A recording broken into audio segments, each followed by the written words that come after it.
Let's go!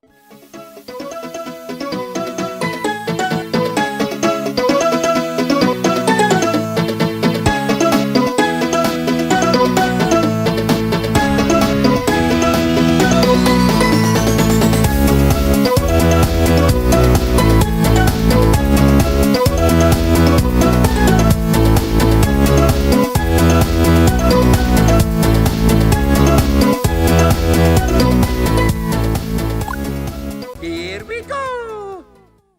May is one of my favorite months of the year. Whether it's going to Greece or just the fond memories of the last few weeks of school, it's really a great period for relaxation and reflection. As we're all aware, this May certainly is different, but there is time for reflection. And 10 years ago, I played a game that I had no idea would change my life forever.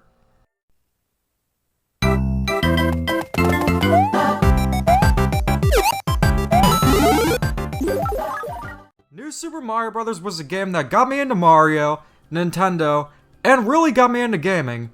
So in honor of playing Mario for a decade, and the 35th anniversary of Super Mario Bros., I am doing a two-part series ranking every Super Mario game.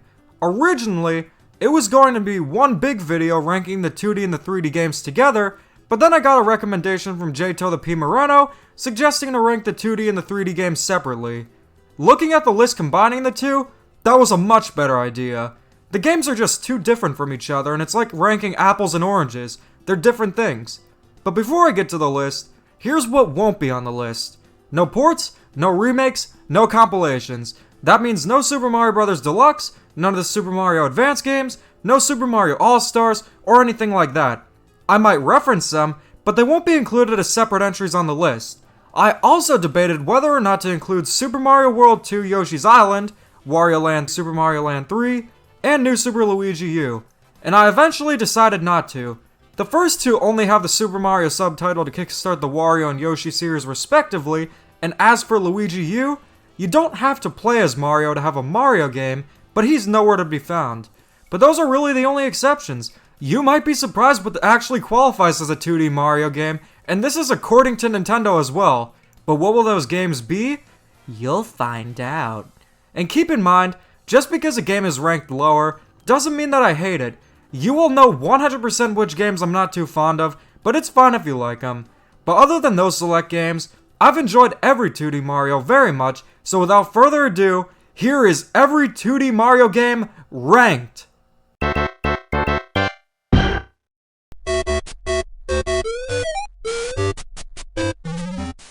Should I have even included this one? Well, considering it was the first sequel to Super Mario Bros., I have to include it. Super Mario Bros. Special is an interesting case to say the least. It was only released for Japanese computers and developed by Hudson Soft. You know, the company that actually made good Mario Party games. Nintendo and Hudson had a deal to port a few NES games to Japanese computers, and despite most being ports, there were a few original games. There were pseudo-sequels to Donkey Kong 3 and Mario Bros. Arcade, as well as one for Super Mario Bros. Titled Super Mario Bros. Special. The title Special in Japan is synonymous with Deluxe or Ultimate, but I'm afraid the Special in Super Mario Bros. Special lives more up to the American definition. Since the PC-88 couldn't render smooth scrolling, the game is incredibly laggy, and the level design, while interesting, isn't as good as something developed by Nintendo. Despite the gameplay being crap, there were some cool new additions such as a few new power-ups, such as one that allows you to swim in the air, and the hammer from Donkey Kong. The good news is, a fan-made NES version does exist that preserves the levels while playing like the original Super Mario Bros., but you won't be getting the new power-ups. Not to mention that the game was specifically designed to accommodate for the lack of scrolling. The levels kind of feel out of place if you're playing it on the NES. If you want to check it out, I'd say it's a neat piece of Super Mario history, but it's easily the worst 2D Mario game.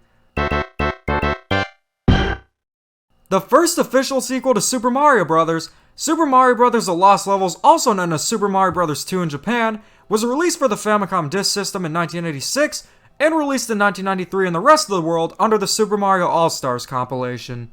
Super Mario Bros. Was an instant hit, and a sequel was necessary.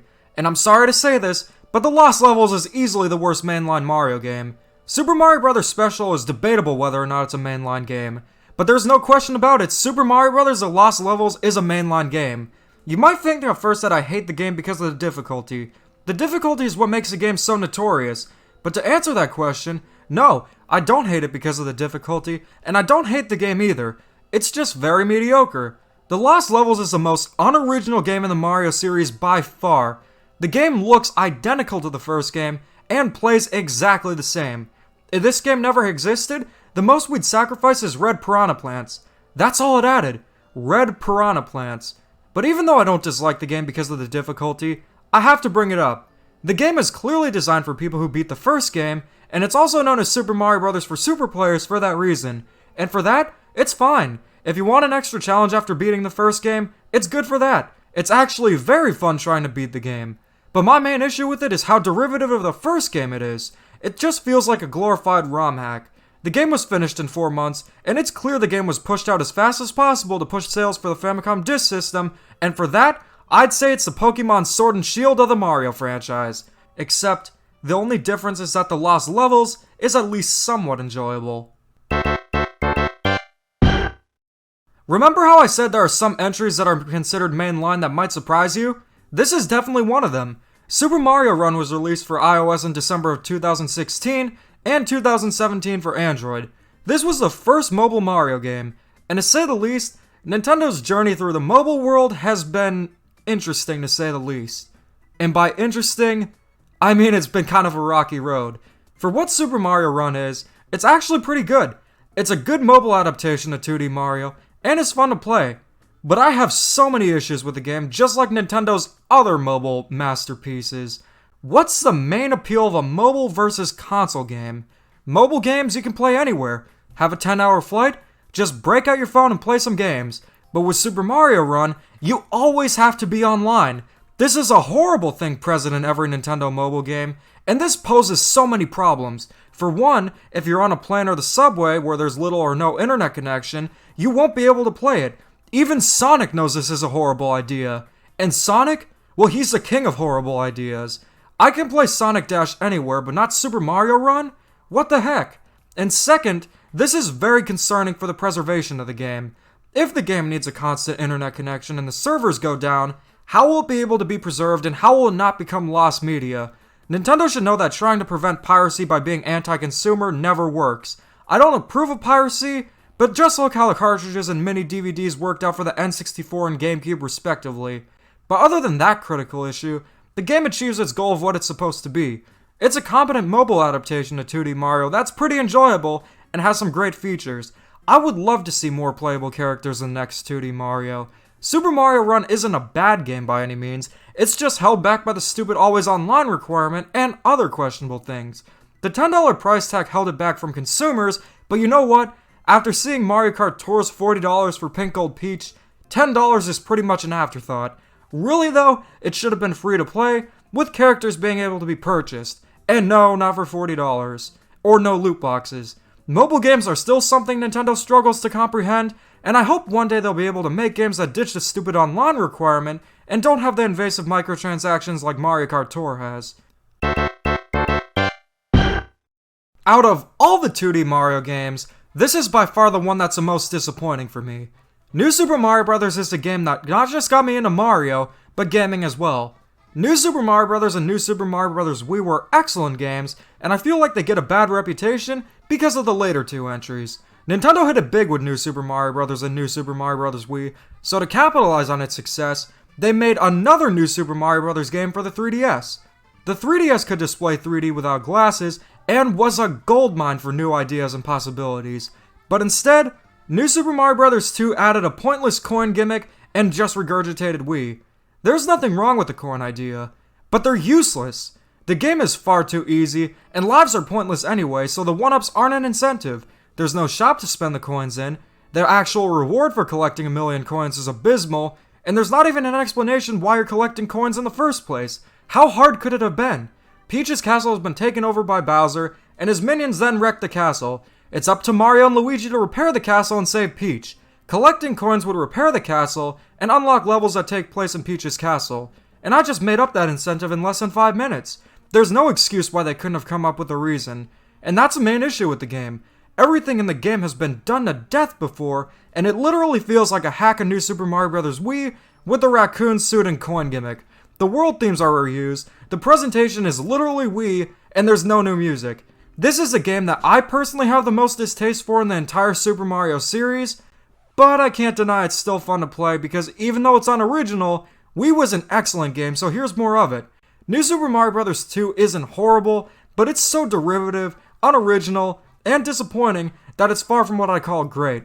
And this is the last game on the list that I found to be disappointing or just plain bad. Now on to the good stuff.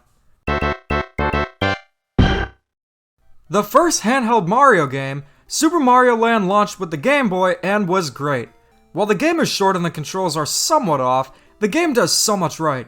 Rather than traversing the Mushroom Kingdom, you are now exploring Sarasaland to rescue Daisy. This was her first appearance. The locations here are based on real-life locations such as Egypt, Bermuda, Easter Island, and ancient China. I've always loved the concept of Mario traveling to locations based on the real world, and even though the presentation is kind of an abstract Mario, it did a decent job representing what the locations were supposed to be. This was also the first Mario game not developed by Miyamoto, and I think that's particularly why the game feels so unique. Overall, Super Mario Land is a great game with some cool locations, fun levels, and a killer soundtrack.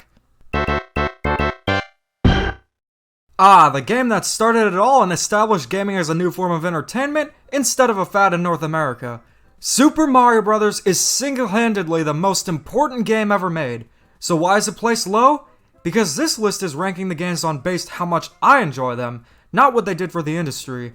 And I'm happy to say this, even 35 years later, Super Mario Bros. Is still a fantastic game.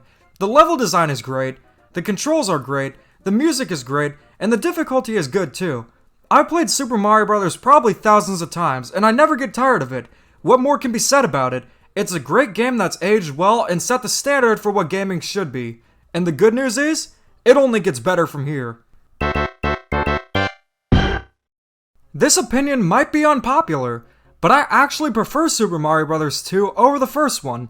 The levels are more expansive, and it's so much fun throwing vegetables at enemies. Yes, I'm aware that it's a reskin of Doki Doki Panic. At this point, I think everyone is. But that doesn't change the fact that it's an excellent game, and we wouldn't have gotten Doki Doki Panic in the West anyway, so the switch, in my opinion, was for the better. This game introduced Toad and Peach as playable characters, and established abilities for all of them. My favorite is Luigi, of course. Super Mario Bros. 2 also introduced Shy Guys, Bob-ombs, Pokies, and Birdo, all of which have been series mainstays.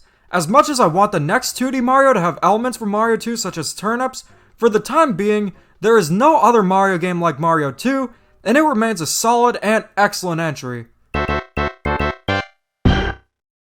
After replaying New Super Mario Bros. U, I was honestly surprised. I went into it thinking I was going to loathe it considering that Rayman's Legends and Donkey Kong Country Tropical Freeze exist and are far superior in every way. And while that's true, I enjoyed New Super Mario Bros. U far more than I initially expected to. It made me remember why I love the New Super Mario Bros. Series so much in the first place. There are some issues I have with it still. The lack of originality and the game being too similar to Wii being the biggest. If the game was released in 2010 or 2011 for the Wii under the name New Super Mario Bros. Wii 2, that would have been different. But this game came out 3 years after for an HD system, so to say the least, it was underwhelming. But either way, it did do quite a few new things, such as having an interconnected world map once again, the squirrel suit, and most notably challenge mode. This mode consists of clearing challenges such as clear the level without touching the ground, getting 15 1-ups, and that sort of stuff. This is a mode that's severely underrated and needs to come back in the next 2D Mario. New Super Mario Bros. U has some excellent level design that expands on the ideas of Wii, so in that way, it's a direct sequel to the game. While I do wish the game was more original, it's still a great entry in the series with great levels, fun power-ups, and some great new ideas. The games I usually put the most hours into are games where you can create. WarioWare DIY, Flipnote Studio, and now Animal Crossing. And the game I probably sunk in the most hours into on the Wii U, actually scratched that, definitely put the most hours into, was Super Mario Maker. The idea of making your own Mario levels has always been appealing to me. I remember playing Super Mario Flash when I was younger, and having so much fun making levels. Granted, they were the quality of levels a 10-year-old would make, but needless to say, when Super Mario Maker was announced, I was pretty hyped. And when it came out, Well, that was pretty much the only game I played on the Wii U up until the Switch launched. Going back to it, there were so many levels I made, with my favorites being my recreation of Pac-Land and a Disney Quest inspired course. I might not be able to go to Disney Quest in real life anymore, but at least I can enjoy it here. The game has a ton of personality with its Mario Paint-like editor, and because of the gamepad, creating levels has never been more seamless. Super Mario Maker was great, and the only reason it isn't higher? Do I even need to say it? Super Mario Land 2 is easily the most underrated Mario game yet. Nintendo surprisingly doesn't reference the Land games that much, and I'm assuming they only reference games that were for the consoles. But make no mistake, this is an excellent game, and it's so unique from other entries, while also feeling like a standard Mario game.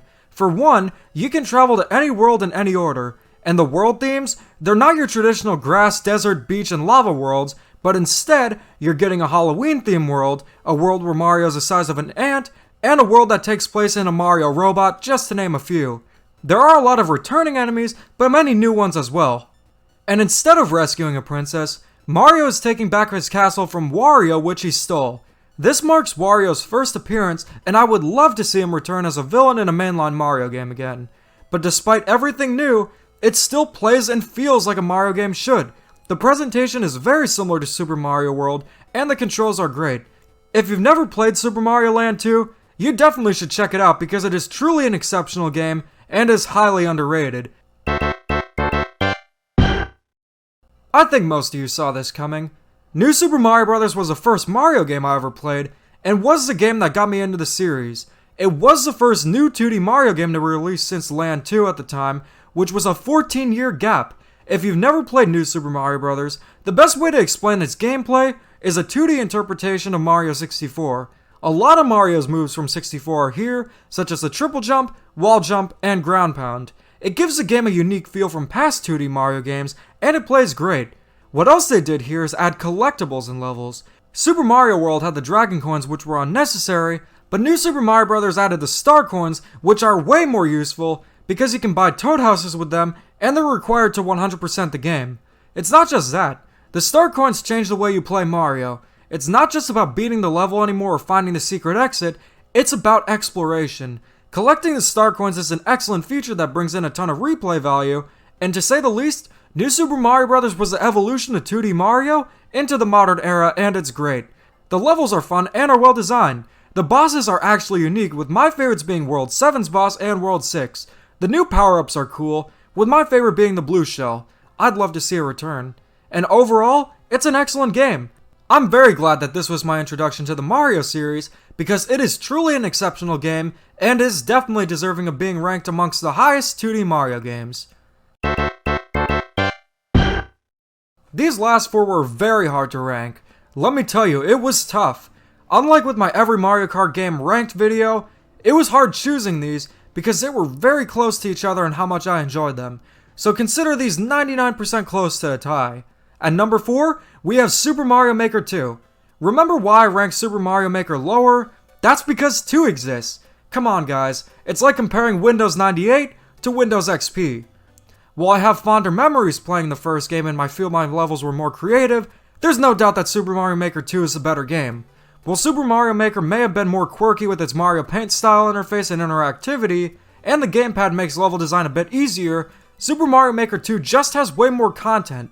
There is so much added here that talking about everything new would probably take a few hours, but I'll list some of the highlights. Slopes are here, which makes the levels feel more natural. There are a ton of new themes, each with having a night version in the 4 main styles, bringing the total to 16. There are a bunch of new enemies, power-ups, and of course the 3D world style. And on top of that, there's a story mode which has levels created by Nintendo, so you're essentially getting a new 2D Mario game here as well. And recently, the Super World feature was added, allowing you to make a 40-level 2D Mario game. But even before then, I'd place it where it is now on the list. It does have some flaws, such as having the 3D world style being separate being an annoyance, the story mode being a bit short, and the laggy online versus mode, but overall, Super Mario Maker 2 is a fantastic game. I put many hours into it, and have had so much fun playing your levels. And keep in mind, if you have any levels to share, feel free to drop the level codes in the comments, and I'll definitely play them. A lot of the time, old games won't age that well. Super Mario Kart, Pokemon Red and Blue, Sonic 1, etc. All these games have been dethroned by most of their successors, but for some reason, Mario avoids that entirely for the most part. Choosing between these last three were extremely difficult, but at number 3, we have Super Mario Bros. 3. The hype leading up to Super Mario Bros. 3 was so big that an entire movie was made to promote it. A cartoon was made about it. This game set expectations very high, but did it achieve those expectations? Heck, yes. Super Mario Bros. 3 introduced so much to the series. The world map, world themes, the Koopalings, all the new kinds of enemies, and especially those awesome power-ups. Super Mario Bros. 3 might be over 3 decades old, but the fact is, it's aged like a fine wine. The levels can get extremely challenging, but are fun to play, and the design is excellent. The world themes are awesome, with my favorite being the Giant Land, of course. There's not a whole lot to say that hasn't been said in the past 3 decades about Super Mario Bros. 3, because it is not just one of the best Mario games, but one of the best games of all time. It's easily the best NES game, and is cherished by so many generations that even people who grew up well after the NES like I did have fond memories playing it. The only reason it's not my favorite 2D Mario is because I like the exploration element that was introduced in some of the later games, and I wish you could revisit levels. I'm not including remakes, but the definitive way to play Super Mario Bros. 3 is the GBA remake, Super Mario Advance 4. Not only does it address some of the issues the game has, but also has a ton of new levels if you have the e-reader and cards. In other words, the Wii U Virtual Console version. But those are just minor nitpicks in a near-perfect game. The best New Super Mario Bros. Game and one of the best Mario games, New Super Mario Bros. Wii was a phenomenal game. While it does use the world themes from DS and the presentation looks similar, make no mistake, the game does more than enough differently to make it a worthy successor. The thing that makes New Super Mario Bros. Wii great is the fact that it took the formula of DS, expanded upon it, and added a lot of new things. The levels here are a lot more expansive than they were in DS, and because of this, they're even more fun to play. It gives more opportunities for exploration and new ideas for levels. And the levels can get pretty challenging too. Going back, I was surprised about how many levels could get challenging, and I welcome that. The games are a little bit easy, especially New Super Mario Bros. 2 and U, so I'm glad we had a pretty good difficulty. Power-ups are back and better than ever before, with the Ice Flower, Propeller Mushroom, and Penguin Suit being amongst Mario's greatest power-ups. They're all useful and fun to use, but most importantly, New Super Mario Bros. Wii added 4-player co-op, and I had so much fun playing the multiplayer, even though 4 players could get chaotic. And besides all these reasons, it's just an all-around excellent game. Fun and challenging levels, interesting level ideas, great power-ups, a godly final boss, and so much more, it ranks amongst the best Mario games. So Super Mario Maker 2, Super Mario Bros. 3, and New Super Mario Bros. Wii ranking amongst the best Mario games, what is the best 2D Mario?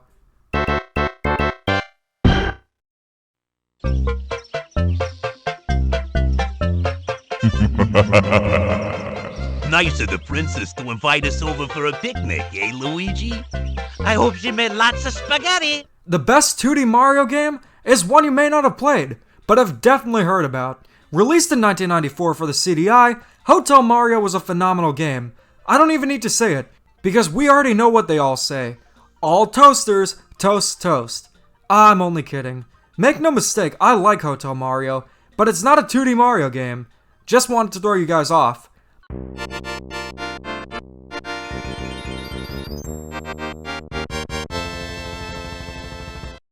The best 2D Mario game is Super Mario World.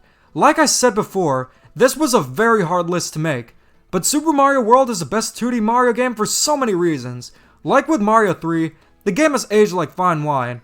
The presentation still looks great to this day. Modern games are still using the pixel art style from the Super Nintendo because games like Super Mario World prove that it can still look great in 2020. The gameplay is as tight as ever, it has the best controls out of any 2D Mario, and the level design is great. And in addition to all of this, it introduced Yoshi, and unlike New Super Mario Bros. Wii, you can take him into any level, and there are even different color Yoshis with different abilities. The whole game takes place in Dinosaur Land, which is all connected through a seamless world map.